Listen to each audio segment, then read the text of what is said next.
Yo, what up, though? J Hall, writer, cultural critic. And I got to give you my recap when it came to Z at Yankee Stadium celebrating the 25th anniversary of the Blueprint. First of all, if you heard about there was some flight delays that weekend flying in, shout out to you. I can tell you it is not a myth. I was a part of that. Yeah. Let me tell you, I was supposed to be in NYC at 11 a.m. I did not get there until 1 a.m. I got a text message that said that my 7 a.m. Friday flight was already canceled. I got that text message on Thursday night. I'm thinking like, okay, I leave out in the afternoon. I'll still get there. I got a direct flight. Wrong. I got to the airport. There were 4 more delays. I had to get a connecting flight. Then my connecting flight and the connecting flight after that got delayed. So I didn't touch down until damn near Saturday the next day. And everybody was with me. So it wasn't just myself. It was a lot that was going on. But let's get to the actual show. First of all, this was the easiest train ride ever.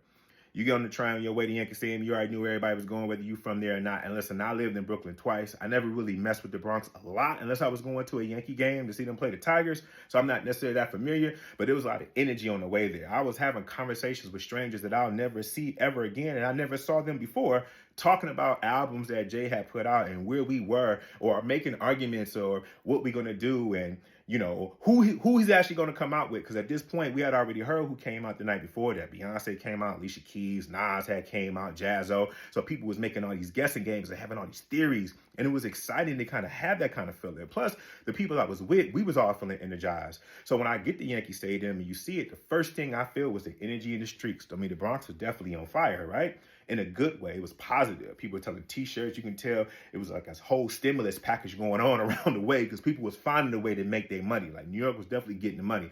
Now, getting inside was a little bit tricky, but I got there and people was finding some interesting ways to get in. Now, I'm even hearing on that third night, people was finding some issues that was happening, but I can tell you for myself, I was able to get in there.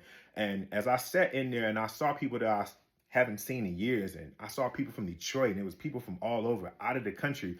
When I sat down, the first thing I felt was the energy of Yankee Stadium. And then when you see that Blueprint screen come across, or that Jay-Z 25, and he got ready to perform, it was dope. Now, I got to tell you, he didn't do Takeover. I knew he wasn't going to do Takeover. I knew in my soul he was not going to do Takeover. Nas had just came out the night before. He's not doing Takeover. But I got to tell you, the ratchet part inside of me, I wanted Jay-Z to do Takeover. In my heart, I said, yo, on the first verse, he's not even talking about nobody in particular. He can't talk about Nas no more. He can't talk about Prodigy no more. Rest in peace. He's no longer here. But yo, at minimum, you can at least do the chorus, right? I want to hear that ROC. We running this rock. But you also got to remember, some of the people that he shot out on the chorus of Takeover, he ain't cool with no more. And they got podcasts. They've been talking trash about Jay for years. So it was much to be expected. Plus, he's mentioned himself how he's elevated past that and he's no longer